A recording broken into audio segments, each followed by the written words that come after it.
우리에게 샘플링, 원형이 있는 이유는 무엇일까? 그 샘플을 보면서요, 원형을 보면서 오늘 우리의 무엇이 잘못됐는지를 한번 생각해 보라는 것입니다. 그런 의미에서 창세기 1장과 2장은 굉장히 중요한 성경입니다. 창세기 1장과 2장에 하나님의 창조 기사가 나오죠. 2장에서는 에덴 동산 이야기가 기록되어져 있습니다. 창세기 1장과 2장은 우리들의 신앙생활뿐만 아니라 우리 삶 전체가 어떠해야 되는지를 보여주는 명확한 기준이 되는 말씀이라고 할 수가 있습니다. 질문이 생기죠. 그러면 왜 창세기 1장과 2장이 기준이 됩니까? 이것 때문에 그래요. 창세기 1장과 2장에는 아직 이 세상 가운데 죄가 들어오기 이전을 기록하고 있기 때문에 그래요. 우리 인류는 죄를 짓기 이전과 이후가 극명하게 구분이 됩니다. 죄를 짓기 이전은 어땠어요? 그야말로 모든 것이 아름다움 그 자체였습니다. 하나님과의 관계도 아름다움이었고 사람과 사람 사이의 관계도 아름다움이었어요. 그런데 죄가 들어오면서부터 그 모든 것이 변형되기 시작했고 급기야는 무너지고 말았습니다. 성경은 이렇게 표현해요. 삶에 가시덤불이 끼고 엉겅퀴가 끼었다. 따라할까요? 죄가 들어오면 삶이 변형되고 삶이 무너집니다. 교회력은 아니지만 우리가 5월 하면 가정의 달이라고 이야기를 합니다. 어린이날이 있었고 어버이날이 있었고 스승의 날이 있었고 오늘이 딱 21일이에요. 둘이 하나가 되었다 그래서 이제 부부의 날이라고 이야기를 합니다. 하나님 만드신 기관은 딱 두 개예요. 뭔지 아시죠? 교회이고 가정입니다. 하나님 학교 만들지 않으셨어요. 회사 만들지 않으셨고 병원도 만들지 않으셨어요. 딱 두 가지, 교회와 가정을 만드셨는데 교회도 그렇지만 우리들의 가정 얼마나 많이 흔들리고 얼마나 많이 무너지고 깨어지고 있습니까? 참 우리들의 아픔이에요. 그것이 상처이기도 하고 그것 붙잡고 기도하는 분들도 많이 계셔요. 여러분, 가정에 위기가 있다고 한번 생각해 봐요. 우리의 신앙생활 잘할 수 있을까요? 신앙생활 잘할 수 없습니다. 출근해서 직장생활 잘할 수 있을까요? 일이 손에 잡히지 않을 거예요. 아이들 학교에 갔어요. 공부가 될까요? 제대로 될 수가 없어요. 그렇게 가정은 중요해요. 그런데 그 가정이 중요한데 그 가정 중에서도 가정의 중심을 잡아줄 부분은 어떤 관계일까? 부모 자식 간의 관계 아닌 것 같아요. 부부 간의 관계가 가정 안에서 중심이 됩니다. 그 관계가 잘못되면 자녀들도 곁길로 갈 수밖에 없고 결국 가정은 큰 어려움 가운데 처할 수밖에 없어요. 제가 지금 이렇게 단에서 하나님 말씀을 증거하고 있는데 제가 만약에 어제 저희 집사람하고 심하게 다투었다고 한다면 제가 지금 설교할 수 있겠어요? 설교 못해요. 특별히 가정 설교 할 수 없어요. 모든 가정들 저마다 문제, 아픔을 가지고 있어요. 근데 그게 과거에는 별로 밖으로 드러나지를 않았어요. 왜냐하면 다들 바쁘니까 집에는 거의 잠만 자는 거예요. 드러나지를 않았어요. 그런데 코로나를 거치면서 이게 집에 있는 시간들이 많아진 거예요. 그러다 보니까 잠재되어 있던 수많은 문제들이, 갈등들이 그때 비로소 막 드러나기 시작을 하는 거예요. 우리 집이 이 정도였나? 우리 부부가 이 정도였나 싶을 정도로 그 아픔들이, 갈등들이 막 드러나기 시작을 하는 거예요. 많은 사람들이 그 문제로 힘들어합니다. 우리 신앙인들 포기할 수가 없죠. 그래서 기도해요. 눈물로 기도해요. 하나님, 우리 가정 회복시켜 주세요.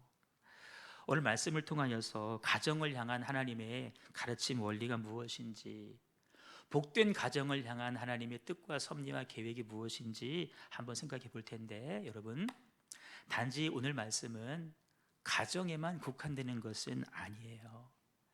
영적 가족의 모임인 교회 공동체를 향한 하나님의 말씀이기도 합니다. 왜냐하면 교회는 가족이기 때문에 그래요. 따라서 교회는, 크게 봐요, 교회는 가족입니다. 자, 본문, 하나님께서 인간을, 우리 사람을 하나님의 형상대로 창조하시되 남자와 여자로 창조하시고 그 둘이 하나가 되어서 하나님의 뜻을 이루어 가게 하신다라는 것이 본문 말씀의 주제예요. 말씀드린 대로 남자와 여자라고 해서 꼭 부부 관계만 말하는 것은 아닙니다. 부부 관계를 넘어서서 가족 공동체, 더 나아가서 교회 공동체에 적용되는 원리일 텐데, 자, 남자와 여자, 부부 간에, 부모 자식 간에, 또 목회자와 성도 간에, 성도와 성도 간에 이루어야 될 가장 중요한 요소가 있어요. 그게 뭐냐면 바로 관계적인 요소입니다. 또 따라할까요? 관계적인 요소. 우리는 하나님의 형상을 부여받은 유일한 존재로서 하나님의 형상을 지켜나가고 이루어가고 완성시켜야 될 중요한 직임이 우리들에게 주어져 있어요. 근데 그 일을 나 혼자 하라는 것이 아닙니다. 서로와의 관계 속에서, 나와 너와의 관계 속에서 확장되면 우리라고 하는 관계 속에서 하나님의 뜻을 이루어 가기를 하나님이 원하셔요. 그런데 아담과 하와가 범죄했습니다. 선악과를 따먹지 말라는 말씀에 불순종하는 죄를 지었어요. 어떻게 해야 돼요? 하나님, 제가 잘못했어요. 제가 순종하지 못했어요. 회개하고 돌이켜야 되는데, 하나님, 이 여자가 먹으라고 해서 먹었어요. 남 탓을 했어요. 아담과 하와의 관계가 여러분 깨어집니다. 나중에는 당신이 지어준 이 여자 때문에 내가 그랬습니다. 그 책임을 하나님에게 돌리고 있어요. 깨어진 사람과의 관계가 확장되어서 하나님과의 관계마저 깨어지기 시작했다는 것입니다. 결국에 동산 밖으로 쫓겨나게 되죠. 그렇게 타락한 아담과 하와의 후손인 저와 여러분 역시도 깨어진 관계 가운데 이 땅을 살아갈 수밖에 없게 됐다는 것입니다.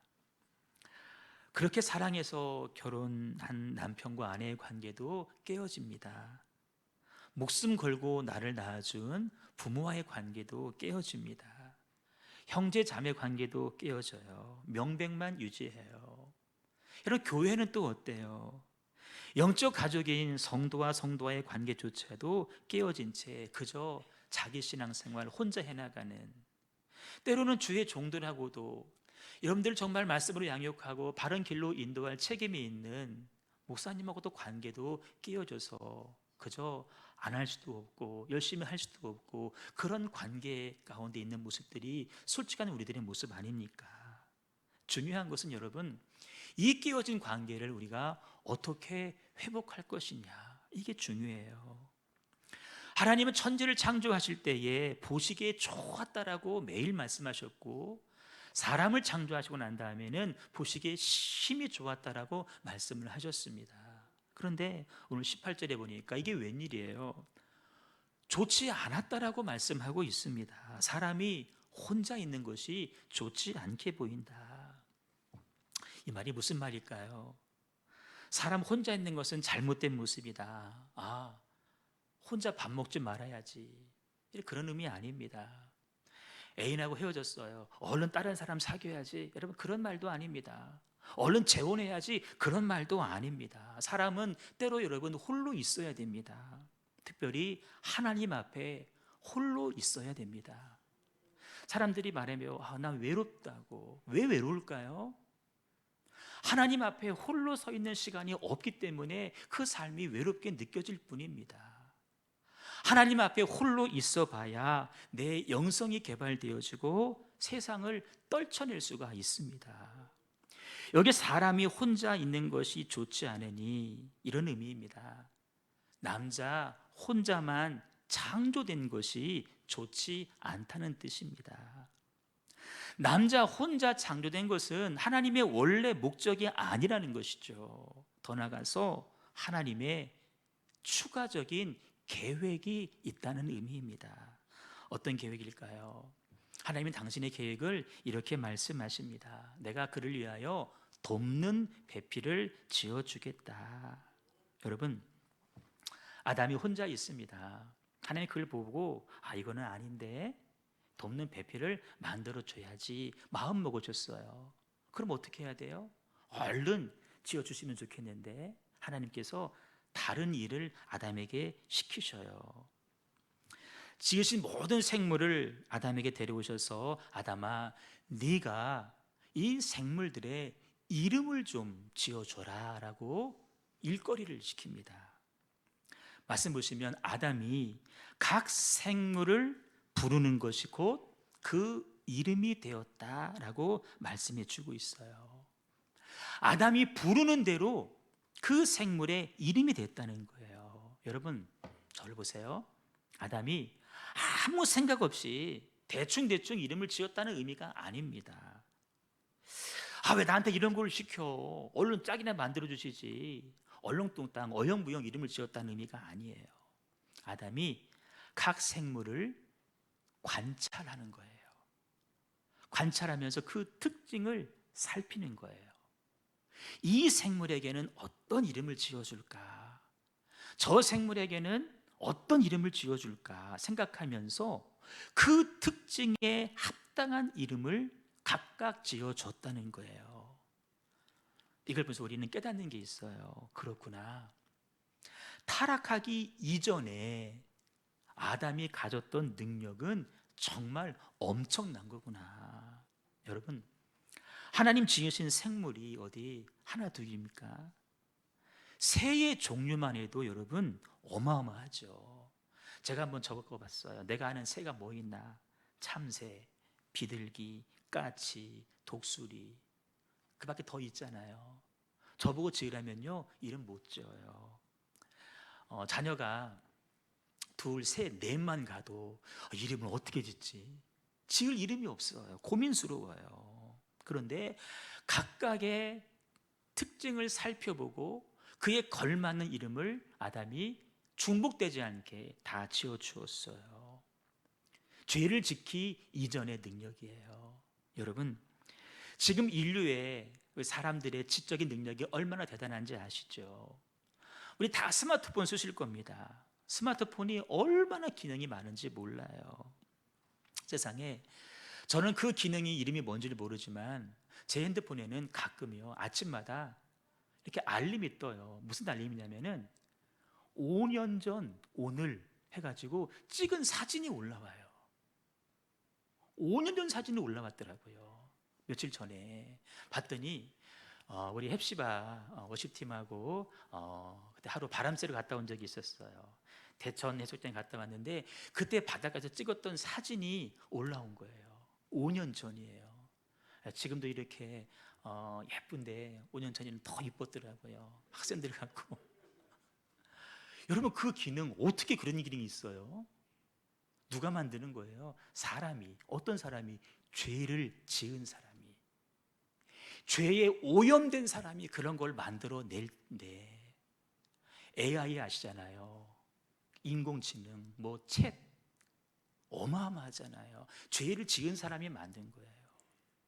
하지만 죄를 짓기 이전의 사람의 능력은 얼마나 대단했을까? 무슨 말씀을 드리고 싶냐면 우리 자녀들 공부 잘하고 싶잖아요. 학원 먼저 보낼 것이 아니라 먼저 성경을 읽게 하고, 아멘이죠?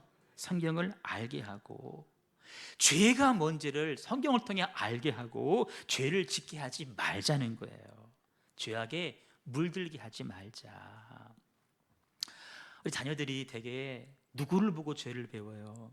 어른들 하는 거 보고 죄를 배워요. 특별히 가정에서 엄마 아빠 모습을 보고 죄를 배워요. 우리부터 뭐 해야 될까요? 신앙생활 잘 하셔야 돼요. 교회 생활 잘하는 거 보여주셔야 돼요. 내가 어떤 어려움 가운데 있어도 내가 믿음 지키는 모습을 여러분 몸소 보여주셔야 돼요. 내가 말씀을 살려고 몸부림치는 것을 아이들에게 보여주셔야 돼요. 막 사역하고 충성하고 헌신하고 불평하지 않고 순종하는 모습 보여주시는 저 여러분 되시기를 주님의 이름으로 축복합니다.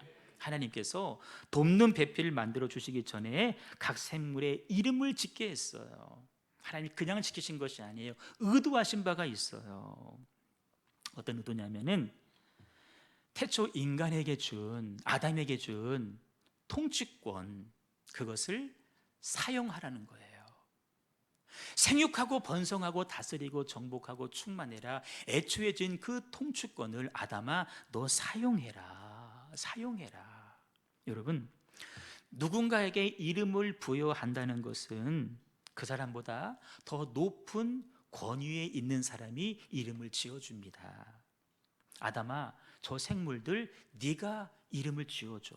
너는 저들보다 권위가 있는 자야. 너는 저것들을 다스릴 자야. 너 역시 나에 의해서 창조된 피조물이지만 그러나 너는 달라. 너에게는 나의 형상, 하나님의 형상이 있어. 너는 뛰어난 존재이고 너는 그들을 다스릴 존재야. 통치권을 사용해라. 여러분, 우리는 다스릴 존재입니다. 다스림 받을 존재가 아니라 다스릴 존재예요. 근데 오늘날 우리들의 모습을 보세요. 우리가 애완동물이란 말도 요즘은 쓰지 않잖아요. 반려동물이라고 하는 말을 쓰잖아요. 대접받는 시대예요. 어쩌면 사람보다도 더 대접받는 시대. 정치하는 분들이 선거 때가 되면 공약을 내잖아요. 근데 공약의 많은 부분들이 또 반려동물을 위한 공약들인 것 같아요. 벌이라는 이야기가 아니에요. 그들보다 하나님의 형상을 가진 사람이 더 중요하다는 거예요.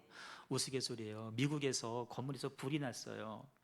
사람을 구하는 순서가 있답니다. 매뉴얼로.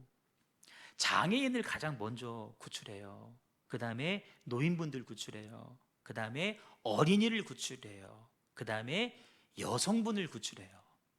그 다음에 반려동물을 구출해요. 마지막에 남자를 구출해요. 남자는 동물보다 못한 시대가 돼버렸다는 거예요. 여러분 기억하셔요. 반려동물 키우시겠지만 기억하실 건 있어요. 하나님께서 영혼을 넣어주신 대상은 사람이 유일합니다. 유일해요. 짐승은 다스릴 대상이지 결코 사람보다 존귀한 존재는 될 수 없다는 사실이에요. 두 번째 의도가 있습니다. 하나님의 형상을 가진 사람은 하나님의 형상을 갖지 못한 짐승과 어느 정도 이렇게 사귐, 교제, 반려의 삶을 살 수는 있지만 절대 깊은 교감은 나눌 수 없다는 사실이에요. 자, 새들의 이름을 지어주라고 했어요. 새를 보면서 야, 이 새는 진짜 이쁘다. 그런 새들 있잖아요. 아담이 그 새를 이렇게 만져보고 싶었을 거예요. 새가 가만히 있었을까요? 후다닥 하고 날아갔을 거예요. 아담이 야, 내가 너를 얼마나 이뻐하는데 나랑 좀 놀자, 막 놀자. 새가 올까요? 오지 않아요. 강아지도 보세요. 좋다고 막 꼬리치다가도요 자기 화나면 으르렁 대잖아요. 사람과 사람 사이의 친밀함에는 여러분 한계가 있다는 거예요. 하나님의 형상을 가진 사람과 하나님의 형상이 없는 짐승 사이에는 진정한 친밀함은 여러분 존재할 수가 없어요. 이것이 여러분 진화론이 잘못됐다는 증거이기도 한데, 만약에 여러분 진화론 주장처럼 우리 사람이 원숭이에서 진화가 됐다고 한다면 우리는 지금 원숭이하고 친해야 돼요. 원숭이하고 정말 친구처럼 지낼 수 있어야 돼요. 그런데 여러분 원숭이랑 친하지 않잖아요. 우리가 원숭이에서 진화된 존재가 아니라는 사실이에요. 우리는 생물만으로는 만족할 수 없어요. 반려동물을 아무리 예쁜 거 많이 키워도요, 어느 정도 교감은 될지 모르지만 궁극적인 만족은 될 수가 없어요. 요즘 동네에 고양이 많잖아요. 쿠팡에서요 가장 많이 팔리는 배송 물건이요, 고양이 밥이래요. 이렇게 젤리에 들어있어서 이렇게 짜주는 게 있대요. 짜요짜요처럼. 그게 제일 많이 팔린대요. 어느 정도 교감은 되지만 궁극적인 교감은 될 수 없어. 영적인 존재는 영적인 존재, 사람하고 교제할 때만 만족함이 있고요, 궁극적으로는 영이신 하나님과 교제할 때만 영혼의 만족함이 있는 줄로 믿습니다. 궁극적인 의도가 또 하나 있어요. 아담이 모든 생물들을 관찰하면서 다 쌍이 있네, 암컷이 있고 수컷이 있네, 그걸 발견하면서 자연스럽게 시선이 자신에게 오는 거예요. 근데 왜 나는 혼자지? 왜 나는 왜 짝이 없지? 나도 짝이 좀 있었으면 좋겠다.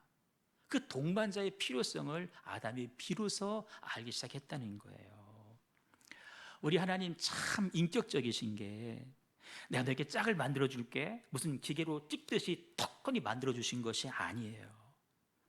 아담 지을 때 쓰고 남은 흙으로 하와 만들어 주신 것이 아니에요. 굳이 아담으로 하여금 나는 짝이 없네, 내게도 짝이 있었으면 좋겠다라고 하는 그 겸손함과 갈급함과 필요를 먼저 느끼게 하신 다음에 하와를 만들어 줬다는 거예요. 여러분, 하나님 하신 일들이 다 이렇습니다. 인간 스스로 먼저 필요를 느끼게 하셔요. 그 다음에 채워주셔요. 왜냐하면 내가 스스로 필요를 느끼지 않는데 주어줘봤자 그거 쳐다도 안 봐요. 그거 필요가 없게 돼요. 그래서 하나님은 먼저 주시기 전에 구하게 하시는 거예요. 구해라. 그래서 때로는 부족하게도 하시는 거예요. 나는 하나님의 은혜가 필요한 존재입니다. 나는 하나님 없이는 살 수 없는 연약한 존재입니다. 알게 하시고 하나님의 도우심을 구하게 하신다는 거예요. 이름을 짓게 하셨는데 그 다음에 돕는 배필 하와를 만들어 주시죠. 그 방법 아실 거예요. 아담을 깊이 잠들게 하시고 그중 갈비뼈 하나를 취해서 하와를 만드셨어요. 사람들은 이걸 보고 또 재밌게 이야기를 하죠. 야, 여자가 남자보다 재료가 더 좋네. 남자는 흙으로 만들었는데 여자는 뼈로 만들어서 고급 재료다. 그래서 뭐 그런 말도 하잖아요. 남자들은 목욕탕 탕에 들어가면 얼른 뛰쳐나오고 여자들은 한참 오랫동안 버티고. 재밌는 해석인데요. 궁극적으로 왜 하나님께서 아담처럼 흙이 아니라 뼈로, 그것도 중심에 있는 많은 뼈 중에서 갈비뼈를 취해서 만드셨을까? 여러 가지 해석이 있는데 매튜 헬리라고 하는 분이 참 멋진 해석을 했어요. 제가 한번 인용하고 싶은데 우리 같이 한번 읽어봐요. 시작.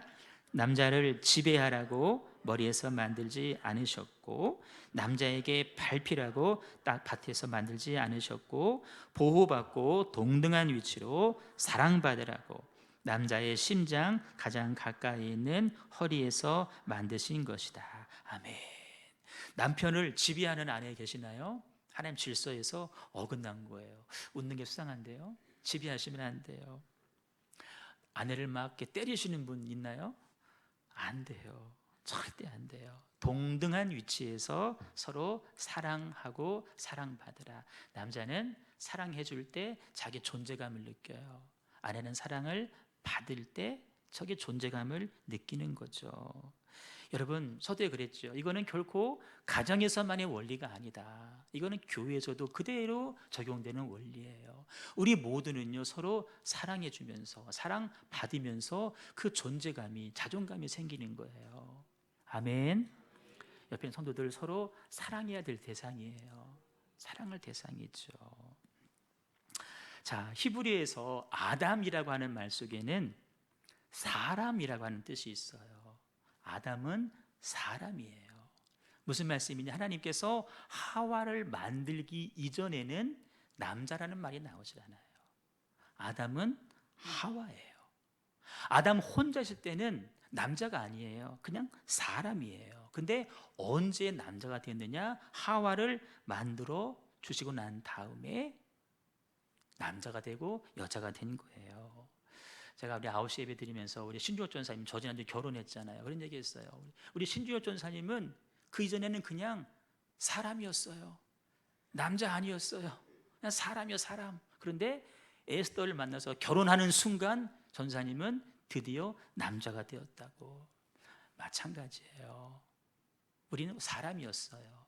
아내가 있고 남편이 있고, 그래서 남자가 되고 여자가 됐고, 그래서 아내가 되고 남편이 된 거예요. 그런데 여러분, 중요한 거예요.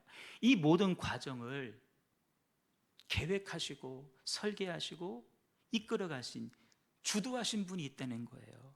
누굴까요? 하나님이셔요. 아담이 한 게 아니에요. 하나님이 만드셨어요. 하나님이 아담에게 하와까지 데리고 오셨어요. 하와를 만드시고 아담에게 가자 데려오신 분은 아담이에요. 하나님이에요. 찾아가라고 한 게 아니에요. 아담아, 내가 만들었어, 숨겨놨어, 네가 찾아가. 아니에요. 하나님이 데리고 오셨어요. 중요한 원리 하나 배웁니다. 결혼의 원리예요. 우리가 사람 고르는 게 아니에요. 우리 그렇잖아요. 아유, 신랑 잘 골랐네. 여러분, 사람 고르는 게 아니에요. 여러분, 사람이 고르면 그것은 여러분 온전할 수가 없어요. 갈등이 생길 수밖에 없어요. 올바른 만남은 하나님이 데려오시는 거예요. 하나님이 만나게 하시는 거예요. 하나님이 보내시는 거예요.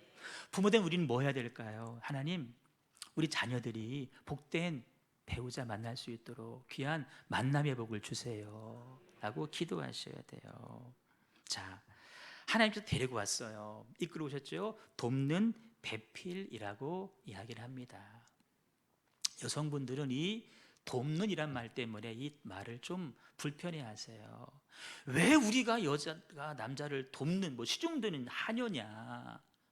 특별히 여성 운동하는 분들은 거절하는데, 여러분, 성경을 몰라서 하는 소리예요. 이 돕는 배필이란 말은 히브리 말로 에제르라는 말이에요. 따로 에제르라는 말인데요, 굉장히 중요한 단어예요. 시편에 보시면 하나님께서 우리를 향하여서 하나님은 너희들을 도우시는 분 그랬어요. 주는 나의 도움, 이 도움이라는 단어를 에젤이라는 말을 썼어요. 무슨 말이냐? 아내가 남편을 돕는 일은 시중드는 것이 아니에요. 종이 아니에요.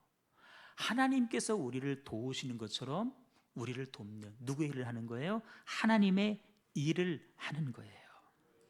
우리 인생 가운데 결정적인 중요한 어떤 요소가 빠져 있을 때 그것을 채워주시는 분은 하나님이신데, 하나님께서 그 일을 누구에게 맡기셨냐면은 여자들에게 맡기셨다라는 거예요. 보세요. 생육해라. 여자 없이 할 수 있어요? 번성해라. 할 수 있어요? 안 되는 거예요.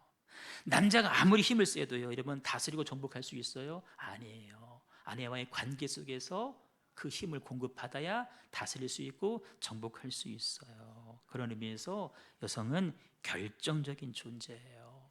하나님의 명령을 이루어가게 하는 귀중한 존재예요. 남자로 하여금 인간답게 살게 만드는 존재예요. 여러분, 남자들이 아내와 친밀함을 누리지 못한다고 할 때 바깥일 잘 되지 않습니다. 그래서 오늘 이것은 본문 이후에 다음에 나오는 말씀들을 보세요. 그 친밀한 관계를 이렇게 이뤄가라고, 벗었지만 부끄럽지 않다라고 그런 말씀들을 해 가시는 거예요. 남편들은 아내를 볼 때마다 당신은 나의 결정적인 존재입니다, 당신은 나의 에제르입니다 라고 인사할 수 있기를 간절히 부탁을 드립니다. 에제르를 데려오자 아담이 이렇게 고백합니다. 내 뼈 중에 뼈고 내 살 중에 살이다라고 이야기를 하죠. 잘하는 표현이지만 여러분, 이게 무슨 의미야? 뭐 내 뼈 중에 뼈고 뭐 내 살 중에 살, 뭐 내 통뼈야, 뭐 내 툭 터진 살이야? 여러분, 이런 의미예요. 표준 세번역은 아주 정확하게 번역을 했는데요, 이렇게 번역을 했어요. 이제야 나타났구나 이 사람. 하와를 바라보면서 이제야 나타났구나, 이제야 나타났구나. 어디다가 이제 왔냐. 제가 늘 사람이 하는 소리가 있어요. 어디 있었어? 반응이 썰렁하네요. 어디 있었어? 어디 있었어? 29대에서 나타나는 게 어디 있어? 일찍 오지. 어디 있었어? 이 말은 아담이 기다렸다는 거예요. 갈망했다는 거예요. 드디어 나타났구나. 이 사람이구나. 여러분, 만날 때마다 이 고백하셔야 돼요. 우리 아내들이요, 남편들이 퇴근하고 집에 오면 이제야 오셨군요. 이제야 오셨군요. 집이라고 잘 찾아온다 그러면 안 돼. 또 왔냐? 아니에요.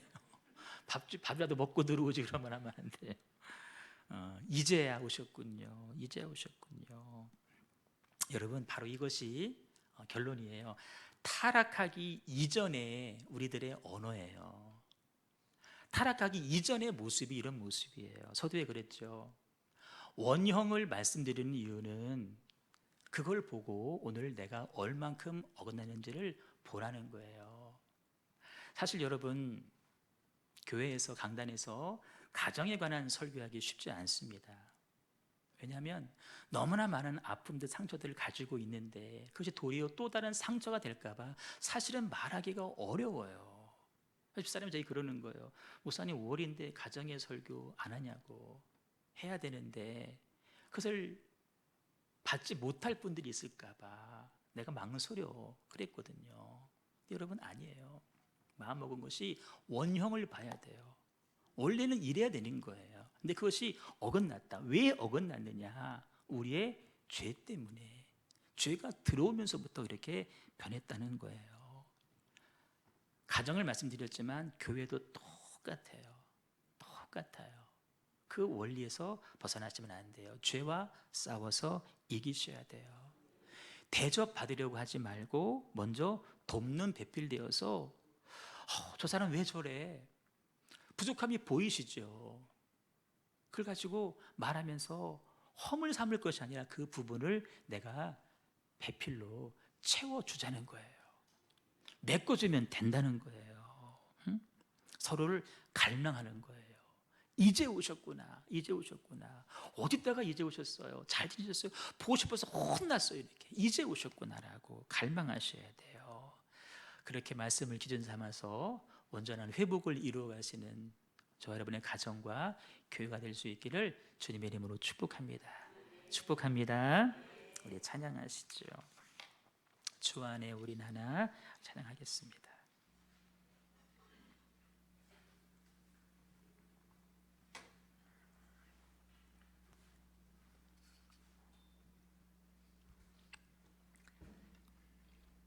자, 반주해 주세요.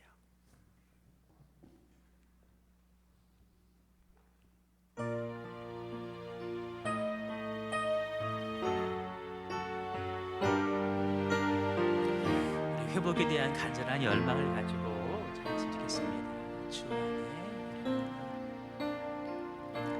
주 안에 우린 하나, 모습은 달라도 예수님 한 분만 바라네.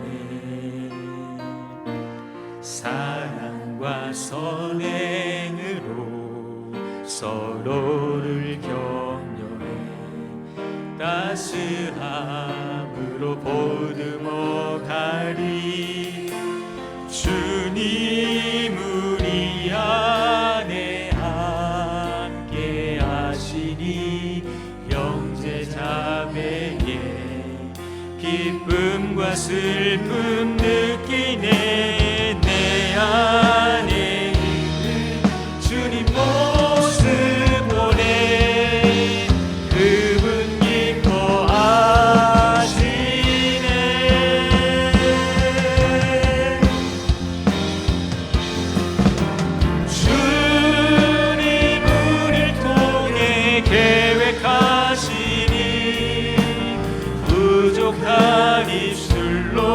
찬양하게 하시니.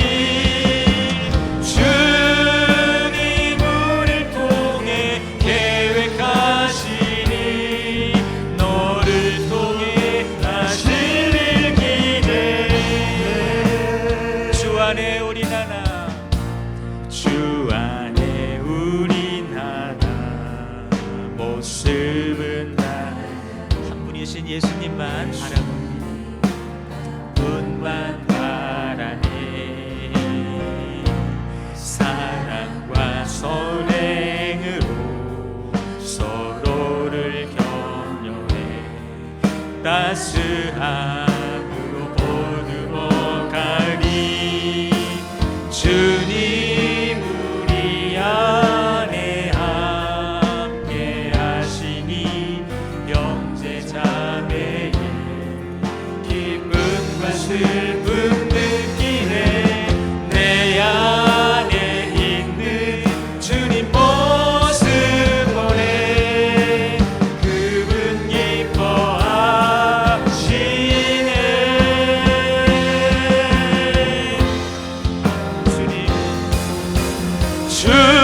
주님을 통해 계획하시니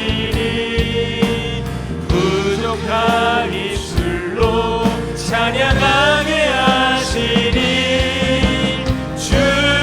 주님을 통해 계획하시니 너를 통해 하실 일이네. 주님 우리를 통해 주님을 통해 계획하시니 부족한 입술로 찬양하게 하시니. 주님을 통해 계획하시니 너를 통해 하실 일이네. 마지막으로 주님을 통해 계획하시니 부족한 입술로 찬양하게 하시니. 주님을 통해 계획하시니 너를 통해 하실 일이네. 기도하겠습니다. 우리 같이 기도할 텐데 여러분, 하나님은 저 여러분을 통하여서 우리들의 가정을 통하여서 우리 교회를 통하여서 하실 일들이 있습니다. 나 혼자 하면 어느 정도 되겠지만 여러분 같이 해야 돼요. 함께 이루어가길 하나님 원하셔요. 나와 다르다고 여러분 화낼 때 많잖아요. 분노할 때 많잖아요. 너 왜 나처럼 안 해? 꼭 나처럼 해야 된다고 하는 그런 생각들, 교만이라 그랬잖아요. 그래서 분노하는 거예요. 그래서 싸우는 거예요. 여러분 그거 아니에요. 하나님의 뜻으로 하나님의 섭리 가운데 서로 배필되어져서 부족한 부분을 채워가고 축복하고 갈망하며 사모하는 가운데 우리 가정 공동체, 우리 교회 공동체 온전히 이뤄가게 하여 주시옵시고, 행여 아픔 가운데 있다면, 상처 가운데 있다면 주님의 은혜로 온전히 회복되고 치유되고 하나 되는 놀라운 은혜가 있게 하여 주시옵소서. 우리 그런 소원을 가지고 애절하고 간절하게 합심하여서 한 2분간만 깊지만 기도하도록 하겠습니다. 주여